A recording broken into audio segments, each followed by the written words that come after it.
The sound of my bank app notification jolted me awake at 3:12 a.m. My heart sank as I stared at the numbers on the screen. Half of our savings gone. Ryan, what did you do?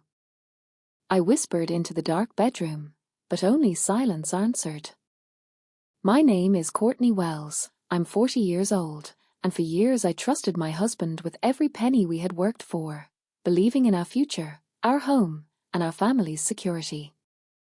Ryan and I met when I was 28, young, ambitious, and full of dreams. He was confident, charming, and always seemed to have a plan. Over the years, I poured my energy into our lives together, building a home, supporting our children, saving for college funds and retirement, always believing we were a team. He reassured me repeatedly that his investment strategies were solid, that he was building something bigger for us. But now, staring at that screen, the world I thought I knew crumbled beneath my feet. I remember the evenings he spent glued to his laptop, his fingers clicking rapidly, murmuring just one more bet under his breath. I trusted him. I asked questions, but he waved them off, saying, "It's a calculated risk, Courtney. Don't worry." And I didn't. I didn't worry because I loved him. Because I believed him. Because every day, every sacrifice, every careful decision was for the life we were building together. But now the weight of betrayal pressed down on me. I thought of our children, their futures, our mortgage, every plan meticulously drawn, and wondered how we could recover from this. Fear mingled with disbelief. The house felt colder, the shadows longer. And for the first time in 17 years, I realized I didn't know the man I had married. Not fully. Not at all. I tried to shake it off, telling myself I must have made a mistake. But the transactions, the confirmation emails, the missing money, they left no room for doubt. Ryan had risked everything. And when I peeked over at his sleeping form, the steady rise and fall of his chest, I felt a pang of nausea. How long had this been going on? How much of our life had been a lie wrapped in the illusion of security? I knew one thing. Tonight, nothing would ever feel the same again. I was awake now, fully aware, and the questions swirling in my mind refused to settle. What had he gambled away? Why hadn't he trusted me? And most terrifying of all, could we ever rebuild what he had destroyed? That was the moment I realized something was terribly wrong, something that would change the course of our family forever. The morning sunlight poured through the half-open blinds, but it did nothing to lift the weight pressing on my chest. I sat at the kitchen table, cradling a cup of coffee I didn't have the appetite for, staring at the familiar mugs with our names painted in cheerful letters.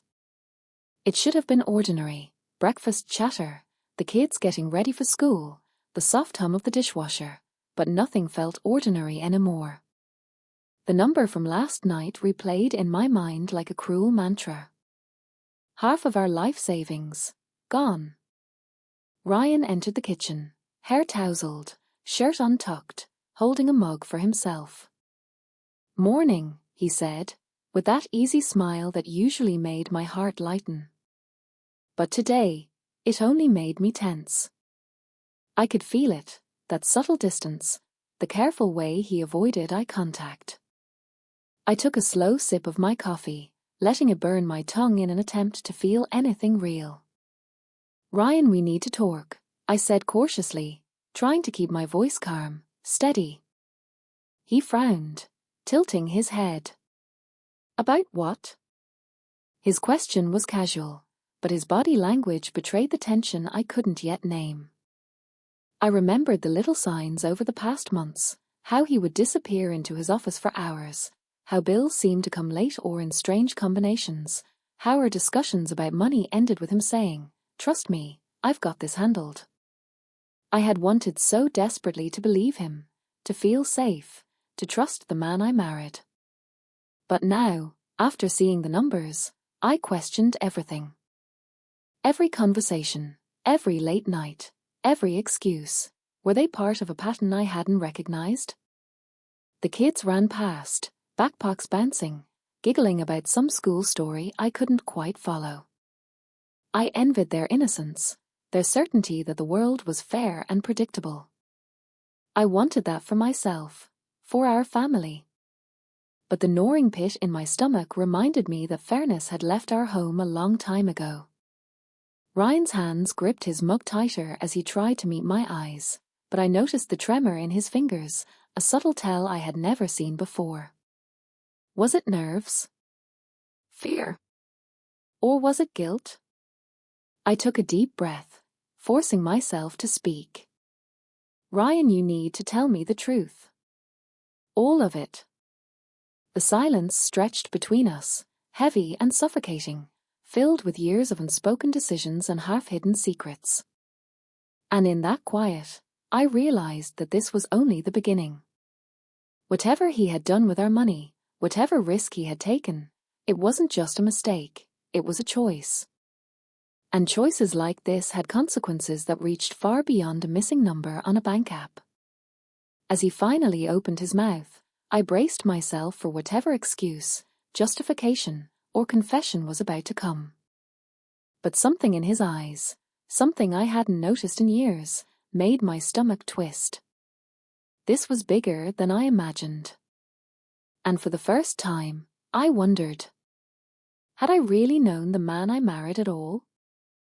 That was the thought that lingered as the school bus honked outside, a reminder that the world kept moving, whether we were ready for the truth or not. The next few days passed in a blur, each one heavier than the last. I found myself double-checking statements, receipts, and transfer histories, searching for some logical explanation, some rational mistake that could explain the missing money. But every time I thought I'd find an error, Ryan's calm demeanor and soft explanations drew me back, almost hypnotically. It's just an investment, Courtney, he would say, leaning against the counter, coffee mug in hand, voice smooth as silk. You worry too much.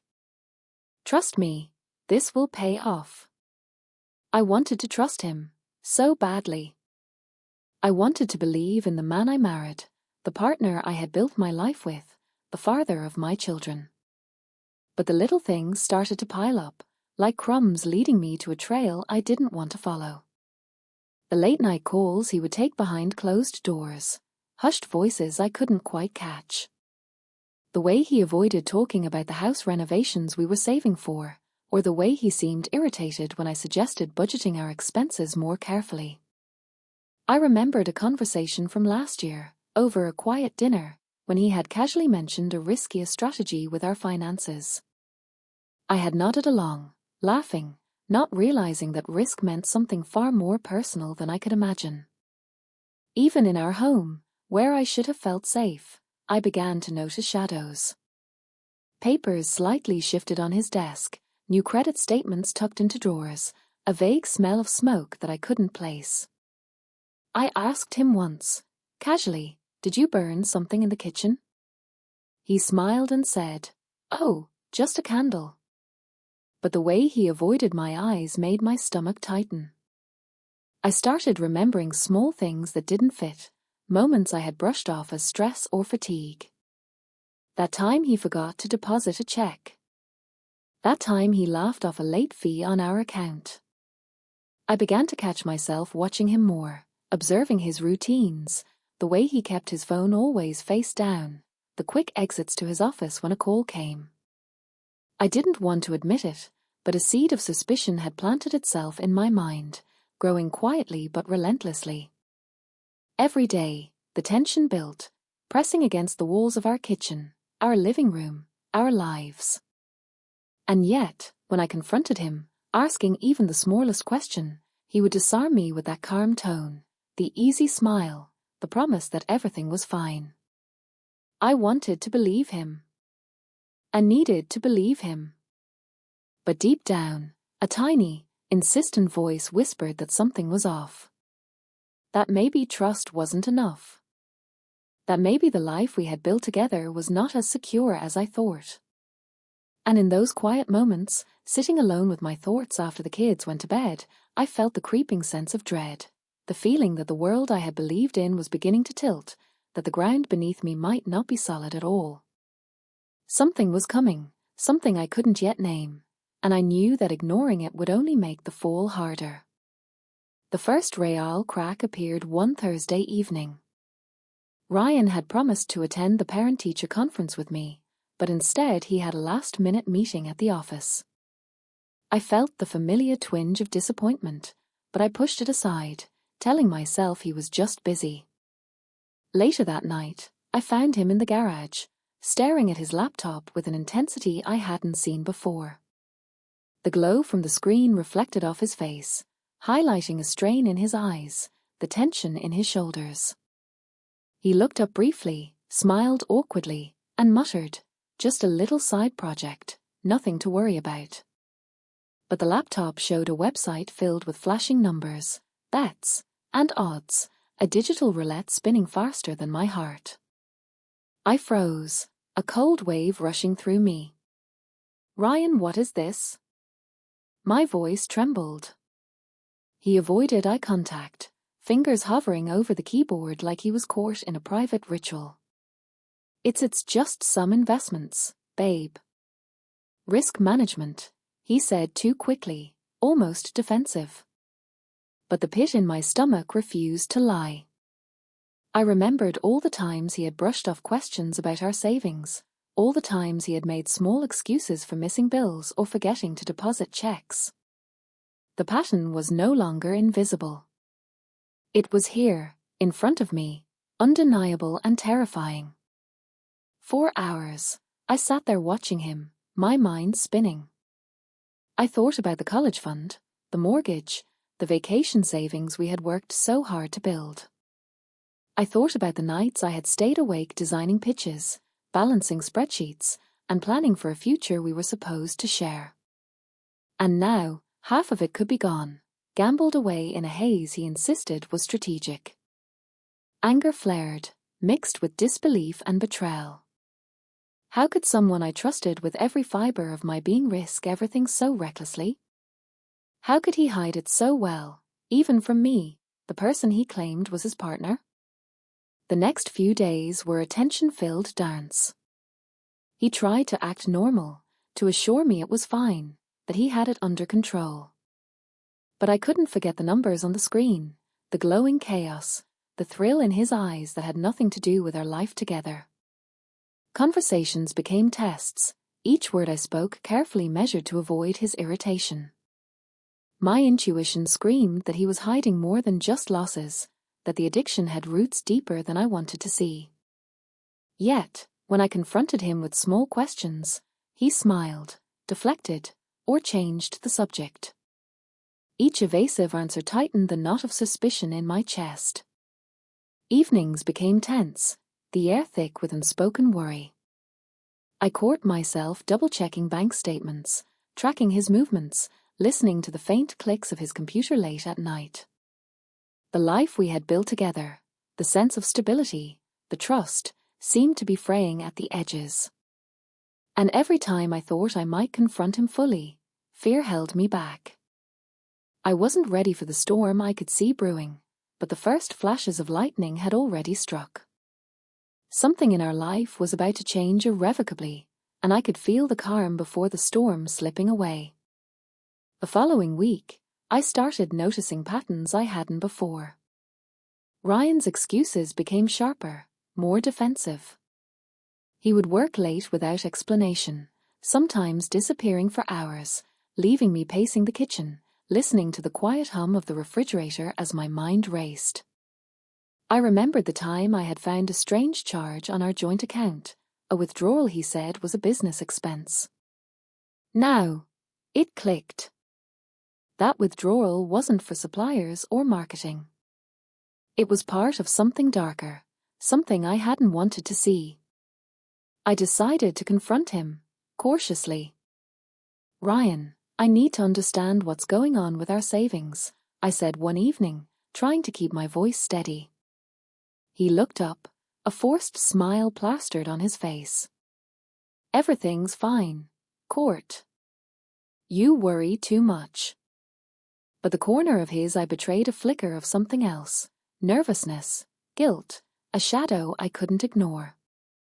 My chest tightened, and I felt that familiar pang of betrayal twisting in my stomach. I couldn't shake the feeling that he was gambling, not metaphorically, not just with our plans, but literally. The small stakes were growing bigger, hidden from me, siphoning away the life we were supposed to share. I spent nights awake, imagining every possible scenario. The house, our retirement fund, the kids' college money, was it already gone? I had trusted him with everything, believing in our partnership, and now I felt powerless, suspended in an uneasy limbo between love and suspicion. One morning, I decided to check our accounts while he was in the shower. My hands trembled as I typed in the login details. I scrolled through recent transactions, heart hammering, and then froze. Multiple payments to obscure websites, amounts I had never authorized, percentages that made no sense for investments. My hands were shaking so badly I dropped my phone onto the counter. I knew immediately. This wasn't investment strategy. This was gambling. My stomach sank. The man I married, the man I trusted with our family's future, had been betting it away for years. The realization hit me like a punch. Every plan, every late night of working, every penny I had contributed, could be gone. And yet, when I confronted him again, he smiled, shrugged, and said it was under control. The casualness made my blood boil. I felt both foolish and enraged. How had I missed this? How had I allowed someone else to decide the fate of our lives without me even realizing it? I knew I couldn't stay passive any longer. Something had to change. I had to dig deeper, find the full truth, even if it meant shattering the image of the man I thought I knew. That night, I lay awake, staring at the ceiling, feeling the weight of our entire life pressing down. I remembered the promises, the dreams, the sacrifices. And I realized one thing. I couldn't trust the surface of anything he said. The real story was hidden, tangled in secrets and lies. And I had just begun to scratch the surface. The next morning, I couldn't stop thinking about the transactions. Every beep of my phone felt like a warning. I decided to go through the bills, the statements, even receipts I had never paid attention to before. The more I looked, the clearer the pattern became. Ryan had been hiding something massive, and it wasn't just the occasional gamble, it was a habit, a dangerous spiral that threatened everything I had ever worked for. I remembered our conversations about investments. How calm he had sounded when explaining his strategy, how confident he was that everything would multiply. I had nodded, trusting him completely. Now, I realized those words were carefully chosen lies. I don't know why I didn't see it sooner, I whispered to myself, heart pounding. Every memory of late-night discussions, every time he convinced me to move money into safe accounts, now felt like manipulation. That evening, I tried to bring it up again. "Ryan, we need to talk about our finances." "Seriously," I said, trying to keep my voice steady. He laughed lightly, brushing it off. "Court, relax. Everything's fine. You're stressing too much." But this time, I could see him flinch when I mentioned specific amounts. The house was quiet except for the clock ticking on the wall. I realized then that my gut had been right all along. There was more than I knew, and he wasn't telling me. I couldn't let it go. I needed proof. I began keeping detailed notes, screenshots, and records, building a case in my mind. Each night, I stayed up longer, piecing together patterns of withdrawals, unusual payments, even trips he hadn't mentioned. The trust I once had in him felt shattered, replaced by suspicion and a burning anger I had never felt before. I remembered my parents' warnings about blind faith in people and wondered how I had ignored every small red flag. One night, I confronted him directly. "Ryan, why are there charges I don't recognize? What are you doing with our money?" My voice shook, but I needed answers. He looked at me, a flicker of something, guilt, fear, or both, crossing his face. "It's all under control," he said softly, but avoidance had become his signature. My heart sank. I realized I was standing at a crossroads. Continue trusting blindly, or take control and uncover the full truth no matter the cost. I couldn't ignore it any longer. Every instinct screamed at me that this wasn't just a temporary lapse. This was his secret life, eating away at everything we had. And I had no idea how deep it went. The next few days would decide whether I could save our family or finally break free from the lies. By the third day, I was obsessed. I woke up thinking about numbers, statements, and bank accounts. Every detail of our financial life suddenly felt like a puzzle, one that Ryan had intentionally scrambled. I started tracing payments, looking for patterns, comparing dates with events he claimed he had attended. The more I dug, the more contradictions appeared. Each lie stacked on top of the other, forming a mountain I wasn't sure I could climb. I remembered a night last year, when we celebrated our anniversary. Ryan insisted I check on an investment opportunity online while he took the kids out for ice cream. I had trusted him, believing he wanted a quiet moment for me to focus. Now it struck me like a punch to the stomach. Those nights alone at the computer weren't for me to relax, they were for him to shift money around without my knowledge. The realization made my hands shake, my heart ache. Every trusting gesture I had offered had been exploited. I confronted him gently at first. "Ryan, there are charges missing from our budget. Can you explain?" He looked startled, eyes darting. "Missing? What do you mean?" His voice was calm, but the slight tremor betrayed him. I wanted to cry, scream, beg him to tell me the truth, but instead I documented every word, every hesitation. I could see the web of deceit expanding before me. Every story he had told about investments or savings now seemed like an elaborate smoke screen. By nightfall, I had uncovered more than I imagined possible. Half of what I thought was secure savings was gone, vanished into accounts labeled with unfamiliar names. The shock was physical. I felt dizzy, my stomach churned. I paced the living room, trying to make sense of the betrayal. How had I trusted someone so completely? The anger bubbled up, but so did a strange clarity. I couldn't undo the past, but I could control what happened next. I needed a plan. I decided to enlist the help of a financial advisor. I couldn't confront this alone. Every night, I stayed awake, poring over statements, comparing notes, and preparing questions. Ryan noticed my obsession but dismissed it, calling me paranoid. I wondered if he really believed that, or if it was a way to make me doubt my own instincts. Whatever the case, I realized I had crossed a line. Ignorance was no longer an option. I had to know everything, and I had to prepare for the day I would demand answers. The first major discovery came unexpectedly.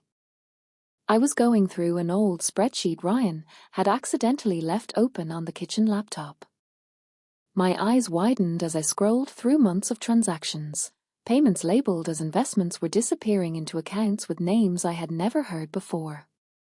Some were in offshore banks, some were online platforms for high-stakes gambling. My heart stopped. The betrayal wasn't subtle anymore, it was a full-blown storm. I confronted him that evening, trying to keep my voice steady. "Ryan, what are these accounts?" I held the laptop up like evidence. He avoided my gaze, running a hand through his hair. "They're investments, Courtney." I was trying to diversify. His words sounded hollow, rehearsed, like a man trying to convince himself as much as me. I could feel the anger rising in my chest, burning hotter with every second. How long had this been going on? How many nights had he spent hiding numbers from me while I believed we were building a future together? I remembered the late nights when he said he was working on supplier contracts. Now I realized he was sitting alone at the computer, moving money around, hoping I would never notice. The thought made my stomach churn. I felt foolish, used, and furious all at once. Every dollar I thought we had saved for our home, for our kids' education, for our future, vanished. And the worst part? He didn't even see it as wrong. In his mind, it was strategy, risk, investment. But to me, it was betrayal, plain and simple. I spent the next day calling banks, tracing transactions, gathering screenshots, and writing down dates. Each piece of evidence was like a knife twisting in my heart. He kept asking me to trust him, to stay calm, to believe in his plan, but my trust was shattered. This wasn't about money anymore. It was about respect, honesty, and the life we promised each other. As I laid out everything on the kitchen table, I realized this was only the beginning. The deeper I dug, the more I found. Late that night, Ryan tried to speak, but I held up my hand. "No more lies," I said firmly. "I need the truth, every single detail, and I need it now." His face went pale, and I knew I had cornered him. The realization hit me. Nothing would ever be the same.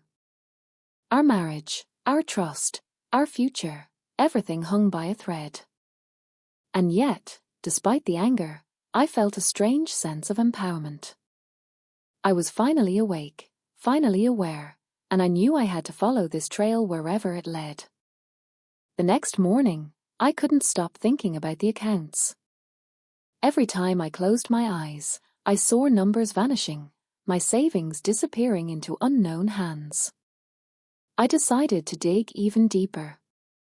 I logged into our joint bank account and cross-checked every transaction Ryan had ever labeled as investment. The pattern was unmistakable. The so-called investments weren't generating profit, they were disappearing. My heart sank as I realized how much had been lost, how long he had been risking everything we worked for. Then I found messages. Hidden emails and chat logs, some deleted and some saved on old devices. Ryan had been in constant contact with online betting platforms, discussing strategies, odds, and high-stakes games as if he were running a business. But this was no business. It was a gamble, a dangerous obsession. I couldn't believe what I was seeing. Every excuse he'd given me about diversification, about planning for the future, it was all a mask. A mask for a reckless, secretive habit that had been slowly draining our family's security for years. I felt my stomach twist with anger and betrayal. I remembered our weekend conversations about budgeting and long-term goals. "We need to save for the house," I had said. And he had nodded, smiling, pretending to agree. Now, seeing the truth, I realized those smiles were lies. I had trusted him completely, and he had been gambling away our children's future, our safety, and the life we had promised each other. I confronted him again that evening, determined to hear the truth straight from his mouth. "Ryan, how long has this been going on?" I demanded, voice shaking but firm. He looked at me, eyes wide, and whispered, "A few years. I didn't want to worry you." I could barely process the words. Not just a year, not a few months, years of my life, of our savings, gone. And his reason? To protect me? No, to protect himself and his addiction. My anger boiled, but beneath it, a new resolve started to form. I couldn't let this continue. I wouldn't. As the night stretched on, I realized I had a choice. I could crumble under the betrayal, let this ruin me, or I could take control, piece by piece, uncover every hidden truth, and protect what was left. I sat there in silence, staring at the laptop, knowing this was the turning point. And deep down, I knew that whatever happened next, nothing would ever be the same again. That night, the tension in the house was unbearable.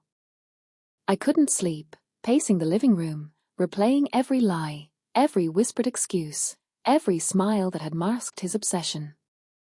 The children were asleep upstairs, oblivious to the storm brewing below.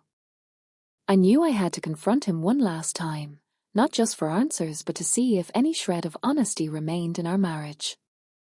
I found him in the study, surrounded by receipts and betting slips, the evidence of years of deception scattered across the desk. He looked up, startled, as if seeing me for the first time.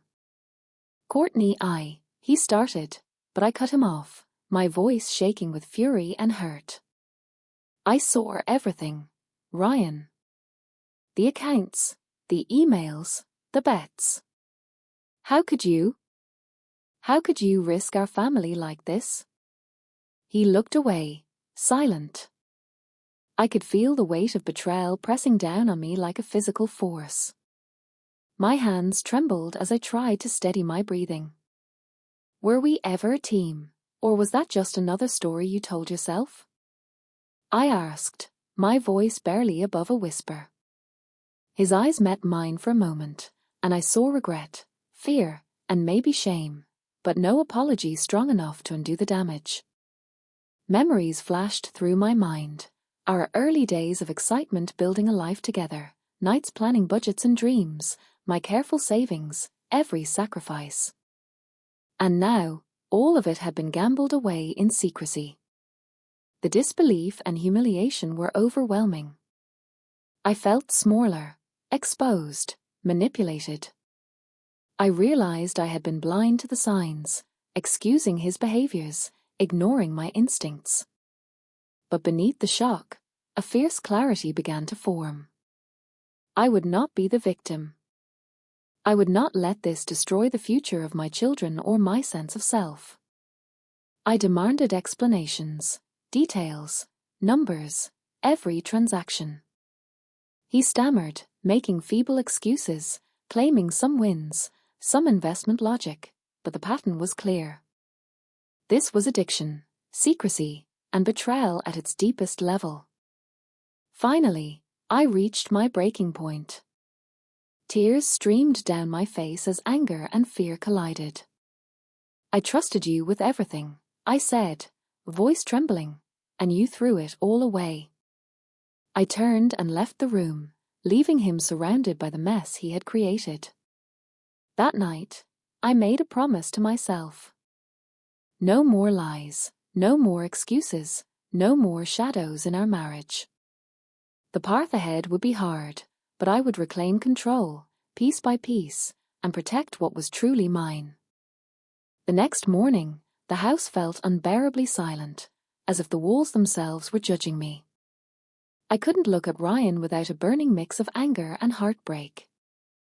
Every memory of laughter, quiet evenings, and shared plans was tainted now, coated with the bitter realization that I had been deceived for years. I sat at the kitchen table, staring at my coffee, trying to organize my thoughts, trying to figure out how to face the reality of what he had done. I remembered the small moments I had brushed off, the missing bills, the late-night excuses, the fleeting frustration when I mentioned finances. They weren't coincidences, they were breadcrumbs leading to this revelation. My hands trembled as I typed bank account balances into my phone, knowing the truth would be more than I could possibly bear. But I had to see it for myself. The numbers were staggering. Half our savings, gone. Every careful plan, every emergency fund, every dollar I had worked to save for our children's future, wiped out. And the more I dug, the clearer it became that this wasn't a one-time mistake, it was a pattern of compulsive gambling masked as investments. My mind raced. How could someone I loved so deeply betray me in such a personal, calculated way? When Ryan walked into the kitchen, I didn't say anything at first. I just let him see the numbers on my phone. His face went pale, and he stammered for words. I thought I was doing the right thing, he said weakly. I laughed bitterly, a sound I barely recognized as my own. The right thing? You destroyed everything we built together. Do you even understand what you've done? My voice cracked with a mixture of anger and despair. The children's laughter floated up from the living room, a stark contrast to the chaos consuming me. I realized that while I was shattered, I also had clarity. I could no longer let Ryan's compulsions dictate our family's fate. I needed to protect what mattered most, my children, my dignity, and the future I had fought to build. For the first time since discovering the betrayal, I made a decision. I would not collapse under this weight. I would act, and I would reclaim control. The first step was clear. I would separate finances immediately, put safeguards in place, and confront the full scope of his actions. But even as I resolved to act, a shadow of uncertainty loomed. How deep did his deception go? And what else had he hidden from me all these years? That question alone was enough to keep me awake, plotting my next move, determined not to be blindsided again. By mid-morning, I had made a plan, a clear roadmap to reclaim what Ryan's recklessness had endangered. The first step was separating our finances entirely. I opened a new bank account in my name only, transferred what remained of our savings, and set up automatic bills so nothing could be touched without my knowledge. Every click, every confirmation on the screen felt like tiny victories, a reassurance that I was no longer entirely at his mercy. I called my financial advisor, explaining the situation without holding back. Her voice was calm but firm. You need to secure every asset immediately. This is more than a temporary setback, it's a pattern of financial abuse. Hearing her confirm what I already knew gave me a strange comfort. I was finally taking control, not as a victim, but as a protector of my family and our future. Next came the confrontation. Ryan sat at the kitchen table, feigning calm as I laid out the facts. Everything we had, I said, my voice steady now, half of it is gone because of your gambling. We need a plan to protect what's left and prevent any further damage. No excuses, no lies. He looked down, muttering something about investments again, but I didn't let it sway me. His words had lost their power. I made it clear that I would no longer shoulder the consequences of his choices alone. He would have to attend financial counseling, contribute transparently, and accept boundaries. And if he couldn't, I would take every legal measure to secure our children's future and my peace of mind. It was a decisive moment, an ultimatum delivered not with anger, but with authority and clarity.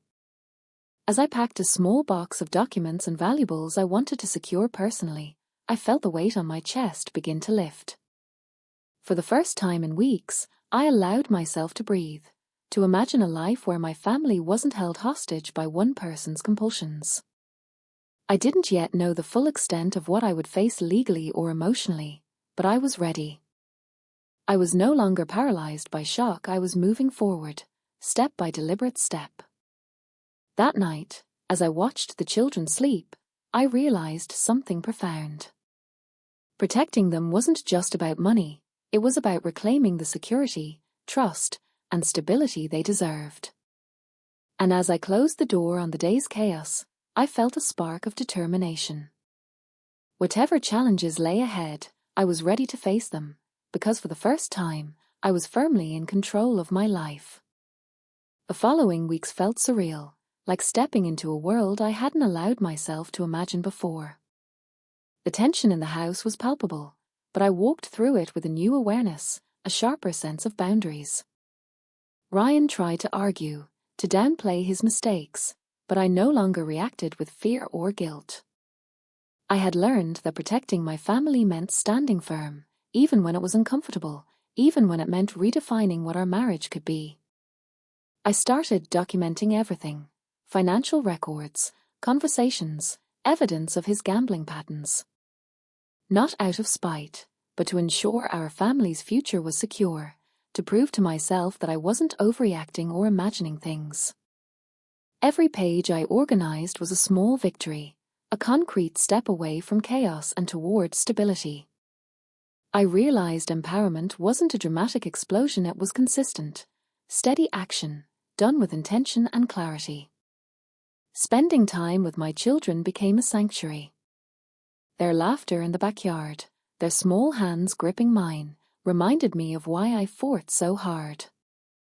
I didn't need to erase Ryan from their lives completely, but I needed to redefine his role. I became their anchor, a model of resilience and calm in the storm, someone who could weather the emotional turbulence without losing sight of what mattered. At night, when the house was quiet, I reflected on everything: the trust broken, the sleepless nights, the panic that once gripped me. But I also saw my own strength mirrored back at me. The ability to face betrayal head-on, to act decisively, to reclaim what was mine and protect what mattered most. I realized that my life wasn't just surviving Ryan's recklessness, it was thriving in spite of it. I didn't just take control of finances, I took control of my emotions, my household, my choices. And in that control, I found freedom. Freedom to build again, to plan cautiously but confidently, to teach my children the value of responsibility, honesty, and resilience. Every decision I made was no longer dictated by fear or uncertainty, it was guided by clarity, vision, and unwavering commitment to our safety and well-being. Looking back, I knew the story of these months would stay with me forever. The betrayal had shaken me, but it also ignited a part of myself I hadn't met before. I could have crumbled, but instead, I rose, steady and firm, carrying lessons of courage, accountability, and self-respect. And as the sunlight spilled across the living room each morning, I felt a quiet but undeniable truth. I was no longer defined by what had happened to me. I was defined by how I had chosen to respond. And that made all the difference.